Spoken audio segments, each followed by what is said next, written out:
Welcome to Learn Commerce PU online classes.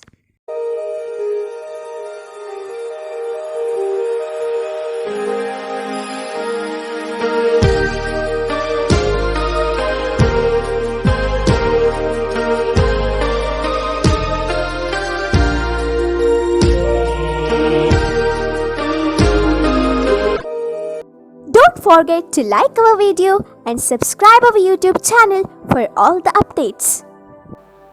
Hello students, welcome to economics online classes. So in the previous chapter what we have discussed about all about the microeconomic theories. It is the part 2 about macroeconomics. So micro means we already studied about the individual units of the economy. Here we are going to discuss about the aggregate of the economy. Study about the aggregates is said to be the macro. Means here we are going to study about macroeconomics, means economy as a whole. In the previous classes we studied only the economic units, individual units, a firm, a producer, a consumer, like that we studied. Now we are going to study about the total output, total employment level, total production, inflation, deflation, national income. Like that we are going to study about the aggregates of the economy said to be the macroeconomics. So let us see what are the topics going to cover in this chapter. So in this chapter we are going to cover the topics like introduction, emergence of macroeconomics, differences between micro and macroeconomics, means in what way macroeconomics is different from microeconomics, economic agents, wage rate, Great Depression of 1929, then capitalistic economy and features of capitalistic economy, and role of government and household sector in both developed and developing countries. These concepts we are going to cover under the first chapter, that is chapter name is Introduction to Macroeconomics. In the first chapter we discussed about the introduction to microeconomics. So in microeconomics we studied the term micro first coined by the Ragnar Frisch, everything we studied. So here we are going to study the introduction to macroeconomics. So micro means small, micros, everything we discussed. Here we are going to study about the introduction to macroeconomics. What is macroeconomics? Let us see the meaning. How the word macroeconomics is derived. The word macro is derived from the Greek word. Macro is derived from Greek word. Micro also same we studied, the word micro is derived from the Greek word micros, which means small, it means individual units. So word macro is also derived from the Greek word macros, which means, macro means large, which means large. What it indicates means macroeconomics is study about the large units of the economy, means it studies about the aggregates. Study of aggregates is said to be the macroeconomics. Study of aggregates is said to be the macroeconomics. The word macro is derived from the Greek word macros, which means large, which studies the broader area, not only narrow area like microeconomics, which studies the study of economy in a whole economy. It is going to study what are the condition of economy, production, consumption, distribution, exchange in the whole country, not only in the one firm or single entrepreneur or private entrepreneur. It is going to study the whole economy. Thus what is this macroeconomics? Origin we came to know. The word macro is derived from Greek word macros, which means large. Thus macroeconomics is study of aggregates of the economy. Thus what is the meaning of this macroeconomics? Meaning is nothing but macroeconomics is study of economy as a whole. It is a situation facing the economy as a whole. Thus macroeconomics is nothing but it is a situation facing the economy as a whole, means it is addressing the situation of the economy as a whole, which studies the economy as a whole, not only a part of the economy or firm, it studies the economy as a whole. Thus, macroeconomics is nothing but it studies the situation facing the economy as a whole is said to be the macroeconomics. What are the examples? For example, study about national income. What is the income of the country? Per capita income. It is related to the macroeconomic variables. Thus, macroeconomics study about the variables in an aggregate manner. Such variables are related to the employment, related to the this output, total output produced in the country, total goods supplied from the country means export, import, international trade. It also studies about tax, related to the tax investment, related to the production, related to the income, everything going to study in a whole manner. Study of aggregates of the economy is said to be the macroeconomics. Thus, in the introduction part, what we are going to say means, who introduced this macroeconomics first time? So, pioneers to introduce this macroeconomics is John Maynard Keynes. In short, we are calling his name as British economist J.M. Keynes. J means John, M means Maynard. Thus, John Maynard Keynes is first introduced the term macroeconomics. Not the term macro and micro, it is Ragnar Fresh. The term macroeconomics to the world first introduced by the John Maynard Keynes. So, when and how he introduced means after the Great Depression of 1929, next we are going to study that in the upcoming sessions. So, this J.M. Keynes written his own work called General Theory of Employment, Interest and Money. In his General Theory of Employment, Interest and Money. General Theory of Employment, Interest and Money. It is the work written by John Maynard Keynes in 1936. During 1936, work written by John Maynard Keynes, that is General Theory of Employment, Interest and Money, means how the economy is facing the different situation in the different whatever the economic conditions. During 1936 means after the Great Depression, this John Maynard Keynes studied about the aggregate of the economy and he given the theory called General Theory of Employment, Interest and Money. In this, he given clear picture about the macroeconomics to the whole world. Thus, this theory is also known as not only General Theory of Employment, Interest and Money. This theory, in short, it is called as General Theory, or in short it is called as Keynesian Theory of Employment, Interest and Money, or it is also called as Keynesian Phenomenon to Economics. Keynesian Phenomenon to Economics. Thus, what we are studied is about study of aggregates is the macroeconomics. First macroeconomics is laid down the foundation by Keynes, means John Maynard Keynes, British economist, in his work General Theory of Employment, Interest and Money. Thus meaning we came to know, and who introduced this term and the origin we came to know. So next we move towards what are the difference between micro and macroeconomics. In the beginning micro chapter also we discussed difference between micro and macro in a simple manner. Here we are going to study in what way macroeconomics is differs from microeconomics. Here we are going to see some differences between micro and macroeconomics. So let us see how the micro and macroeconomics differs. So first point is related to the origin. In the origin sense, micro and macro are differs, because origin of microeconomics already we studied. The word micro is derived from the micros. Micro is derived from the micros, which means small. Micro means small the word macro is derived from the word macros, which means large, which means large.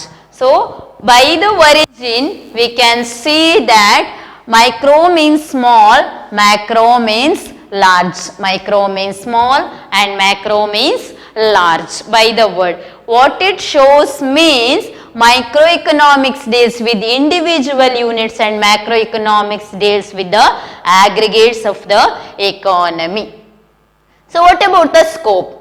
So, while discussing about the scope of microeconomics is narrow.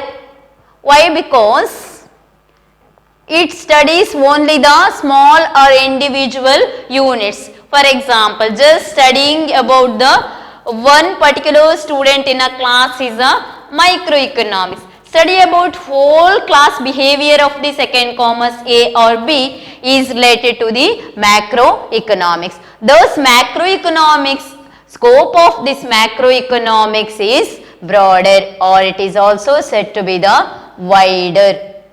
Scope of microeconomics is very narrow. It studies just individual units, individual consumer, individual producer, seller, like that it is going to study the economic agents. But in macroeconomics, the scope is wider because it is going to study the national income, then total output, employment, international trade, like that concept, export, import, then inflation, deflation, everything it is going to study. The scope of macroeconomics is wider and scope of microeconomics is narrow. So, on the method of study, so in these grounds we are going to discuss the micro and macroeconomics. On the ground of origin, micro means small individual units, macro means large, means aggregates, study about aggregates. Scope, on the basis of scope, microeconomics scope is narrow and macroeconomics scope is wider. So, on the basis of method of study. So, on the basis of method we can see microeconomics is studies about the method of study is related to the how the method of study we studied in the microeconomics means on the basis of slicing method, not on lumping method, it is slicing method. Study of microeconomics is slicing method because it studies only the individual units. But on the grounds method of study, macroeconomics is differs from microeconomics in this way because it studies about lumping method. It uses lumping method. Lumping method means aggregate. Study about the aggregates of the economy. Whole economic situation of a country it is going to study. What is the population in India? Studying. What is the population in a particular place? Karkala. It is said to be the micro level. So, studying about the whole country's population is said to be the macro level. Thus, microeconomics uses just the slicing method. Macroeconomics study related to the lumping method means overall it is going to take the overall country's progress. Economic agents. Who are called economic agents? Next we are going to discuss. Economic agents are those individual or institutions which take economic decisions relating to the economic activities. It may be the producer, it may be the consumer, it may be the government or it may be the banks. Those who are going to take the economic decisions are called economic agents. On the basis of economic agents, we came to know the difference between micro and macroeconomics. Here it is going to take just the economic agents in a individual manner. It going to take the economic agents on the basis of individual manner, a producer, a consumer or a seller, like that. But on the basis of macro level, it going to take the economic agents in a as a whole economy, as a aggregates of the economy. Thus, aggregates nothing but studying economy as a whole or economic activities of the country as a whole. Thus, economic agents studying economic activity in an individual manner under microeconomics and studying aggregate manner in the macroeconomics. So, equilibrium basis. how the economy macro is differs from micro. So already we studied different theories of equilibrium, fixed number of firms, everything we studied in the market equilibrium.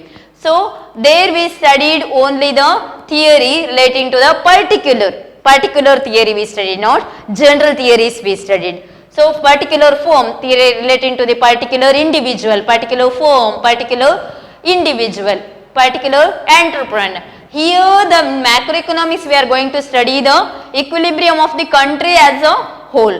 Thus, this equilibrium basis microeconomics studies partial equilibrium, part of the economy. Partial equilibrium means studying about the part of the economy, just one firm, just one individual, one industry, or relating to the one producer, seller, consumer, like that. Thus, it studies the part of the economy or individual units. Thus, microeconomics is related to the partial equilibrium and macroeconomics is said to be the general equilibrium. Why it is said to be the general equilibrium? Because it studies the economy as a whole in a general manner. National income, output, international trade, inflation, deflation, price fluctuations, everything is going to discuss under the general manner. It will be applicable to the economy as a whole, addressing the situation of economy as a whole. Relating to the domain. So domain is nothing but relating to the study matters, theories. So microeconomics is related to the theory of individual basis, theory of consumer behavior we studied. Consumer behavior, individual units. But macroeconomics studies about the general theories, theories of employment, interest, money, like that. Theories of employment, even interest rate in the economy, and money related to the income. Money matters. It determines the income and employment. Thus, in these ways, micro and macroeconomics are different. So, micro, on the basis of origin, micro is derived from the Greek word micros, which means small. The word macro is derived from the macros, which means large. Scope of microeconomics very narrow because it deals with the individual units. Scope of macroeconomics is wider because it studies economy as a whole. Method of study relating to the slicing method and method of study relating to the macroeconomics is lumping method. Thus, economic agents are individual economic agents or units we are going to study, a producer, consumer, seller, or like that. And in macroeconomics we are going to study the whole economy as a whole, aggregates and aggregate economic units. Equilibrium, on the basis of equilibrium, microeconomics is about partial equilibrium and macroeconomics is about general equilibrium. On the basis of domain means on the basis of study, on the basis of theories we are going to study. Microeconomics studies about the consumer behavior theories, individual, how the individual behaves when the price changes, how the individual behaves is studied in the microeconomics second chapter, theory of consumer behavior. That is, just one consumer it is going to take as an example. But macroeconomics is not like that. It studies about whole countries' theories, that is theories of employment, interest and money, national income, theories related to the investment, expenditure, etc. Thus, micro and macroeconomics are not same. It is differs according to their own features and their own meaning on the basis of origin, scope, method of study, economic agents, equilibrium, domain. On the basis of all these grounds, we can on the basis of meaning also micro and macroeconomics difference. So, micro means study about individual units, macro means study about the aggregate units or economy as a whole. Thus, in the next class we are going to discuss about the emergence of macroeconomics and economic agents, meaning of economic agents, wage rate, Great Depression, capitalistic economy and role of government and household sectors in developed and developing countries. Thank you.